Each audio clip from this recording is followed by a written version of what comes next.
안녕하세요. 홍선영입니다. 아주 오랜만에 책으로 인사를 드리게 됐는데요.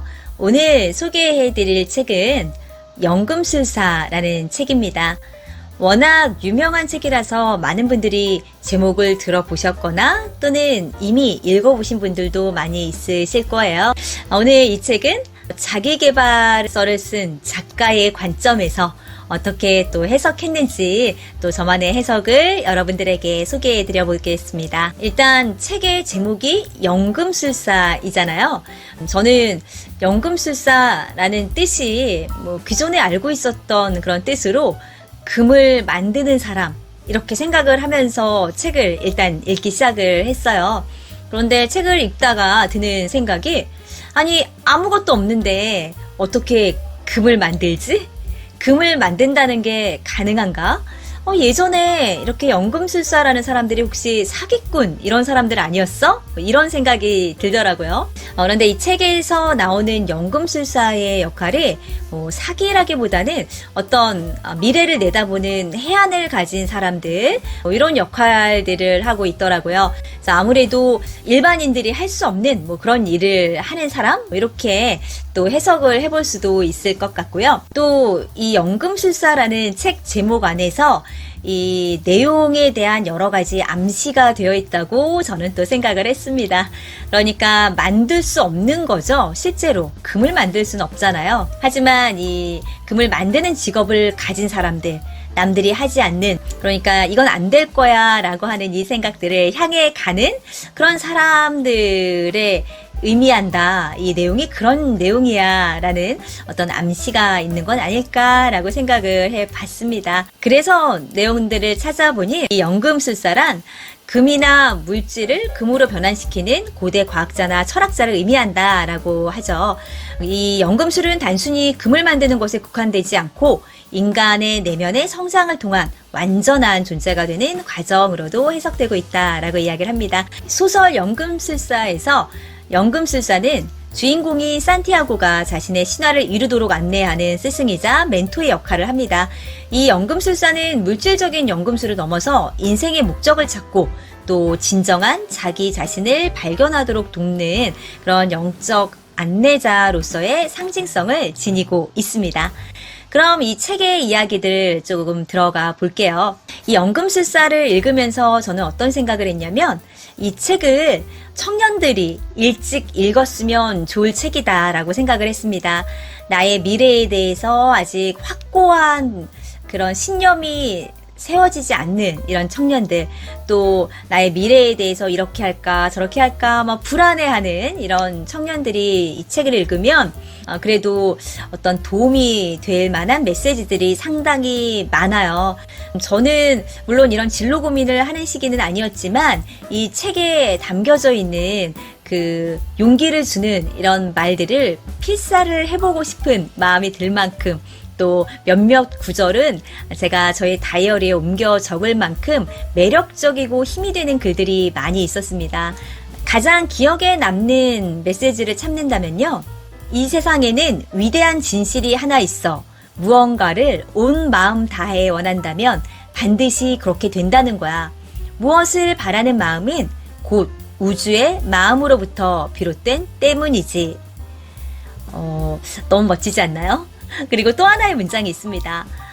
자네가 무언가를 간절히 원할 때 온 우주는 자네의 소망이 실현되도록 도와준다네. 늙은 왕은 이런 말도 했었다. 라고 107페이지에 소개하고 있습니다. 이 두 개의 문장이 저는 가장 기억에 남는데요. 내가 무언가를 간절히 원한다면 온 우주에서 나를 도와주려고 노력한다. 이 말을 들으니까 힘이 나지 않나요?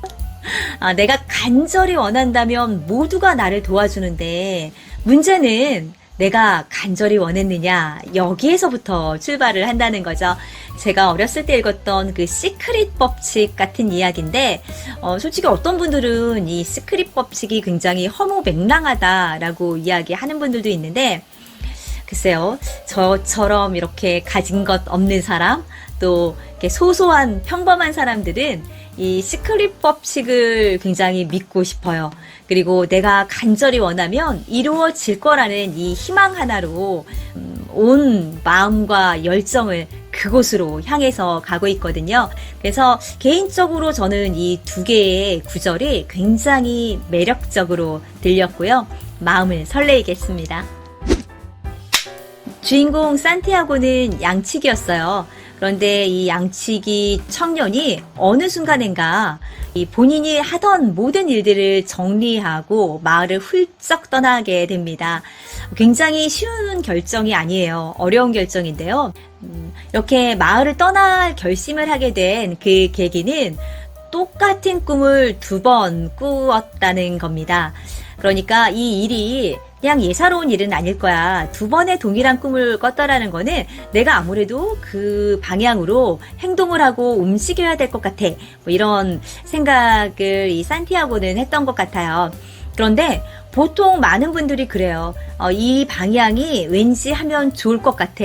생각은 하지만 이렇게 산티아고처럼 정말 하는 사람들은 없습니다. 가령 아주 간단한 예를 들면, 이번에 미국 대선이 있었잖아요. 이랬을 때 제 주변에 있는 많은 분들이, 비트코인은 이때 사야 돼. 오를 거야. 이런 이야기 되게 많이 했거든요. 그런데, 사는 사람은 아무도 없더라고요. 실제로 움직이는 사람들은 그렇게 많지 않은데, 이 산티아고라는 주인공은 좀 특별해요. 본인이 정말 실천을 합니다. 그리고 본인이 그 행동을 실천하는 과정에서 많은 리스크가 있었죠. 자신이 가지고 있는 양떼를 모두 팔았고요.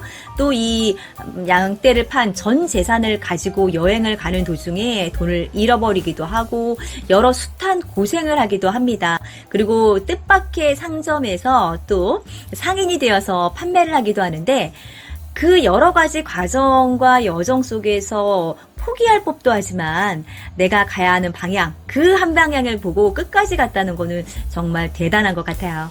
결국 힘든 여정 끝에 이 산티아고는 그 본인이 바라던 보물이 있다는 그 장소 피라미드 앞에 다가가게 됩니다. 이때 이런 장면이 나와요. 아랍 병사와의 만남에서 이 옆에 있던 연금술사가 우리는 이러이러한 목적으로 왔어 라고 해서 이 산티아고와 연금술사만 알고 있었던 이런 비밀 같은 이야기들을 모조리 이야기합니다. 그래서 이 산티아고가 당신 제정신이야. 우리만 알고 있던 이 보물이 있다라는 그 얘기를 저 아랍 병사한테 이야기하면 어떡해 라고 꾸짖습니다. 하지만 이 연금술사의 말이 굉장히 또 의미심장하죠. 누구나 알고 있다고 해서 그 행동을 하진 않아. 아마 저 아랍 병사는 내가 이 방향이 좋아 라고 이야기를 해 주어도 실천하지 않을 거야 라고 이야기합니다. 책에 나온 문장으로는 이렇게 소개가 돼요. 그대에게 아주 간단한 세상의 법칙을 보여주기 위해서였네. 눈앞에 아주 엄청난 보물이 놓여 있어도 사람들은 절대로 그것을 알아보지 못하네. 왜인 줄 아는가? 사람들이 보물의 존재를 믿지 않기 때문이지. 그 존재를 믿지 않는다라는 거예요. 이 대목의 글을 보고 이런 생각이 들었어요.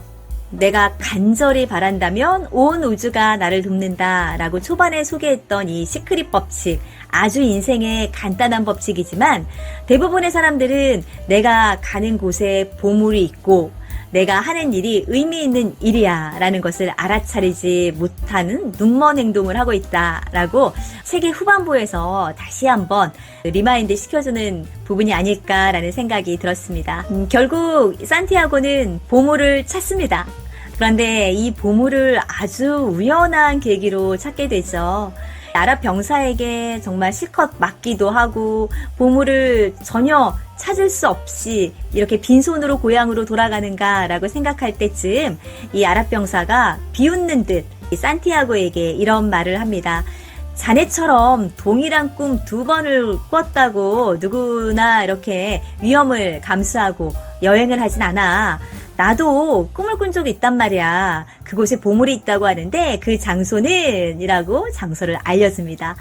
그런데 이게 웬일이에요? 그 장소는 산티아고가 출발했던 그 지점, 고향에 산티아고가 알고 있던 지점이었습니다. 그래서 다시 원점으로 고향으로 돌아가서 보물을 획득한다라는 것이 이 책의 이야기입니다. 어떻게 보면 좀 허무할 수 있죠.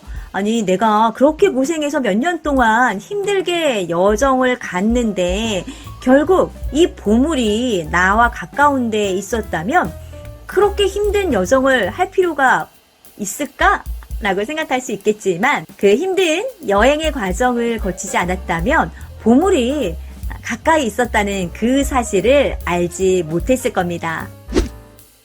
소설 연금술사에서는 자아의 신화라는 이야기가 나옵니다. 산티아고는 여행 끝에 자아의 신화를 찾았는데요. 이 자아의 신화는 각 개인이 자신의 인생에서 이루어야 할 독특한 꿈이나 목표를 의미합니다. 그래서 작가는 이 자아의 신화를 발견하고 그 목표를 향해 나아가는 것이 삶의 목적이다라고 이야기를 합니다. 내가 인생을 살아가면서 이루어야 할 독특한 꿈이나 목표를 찾아야 그 삶이 비로소 의미 있고 행복한 일이고 그런 삶을 행했을 때 내가 원하는 것을 얻을 수 있다.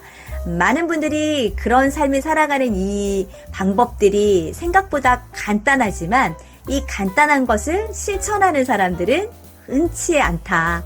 이렇게 또 내용들을 정리해 볼 수 있겠습니다. 연금술사라는 책을 제가 아주 간략하게 정리해 드렸는데 이 자기계발 책을 쓴 작가의 입장에서 이 책을 살펴본다면 정말 용기를 얻을 수 있는 그런 이야기들이 많이 나와요.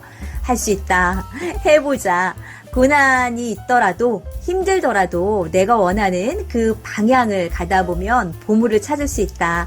남들은 찾지 못하는 이 보물, 내 스스로 내가 괜찮은 일을 하고 괜찮은 사람이다 라고 믿는 이 순간에서부터 시작이 된다라는 이 메시지들을 계속 머릿속에 떠오르게 되고요. 이런 메시지들을 향해서 간다면 이 작가가 이야기하는 자아의 신화를 찾을 수 있습니다. 어떻게 보면 소설이지만 제가 보기에는 자기계발 책과 같다라는 느낌이 들었어요.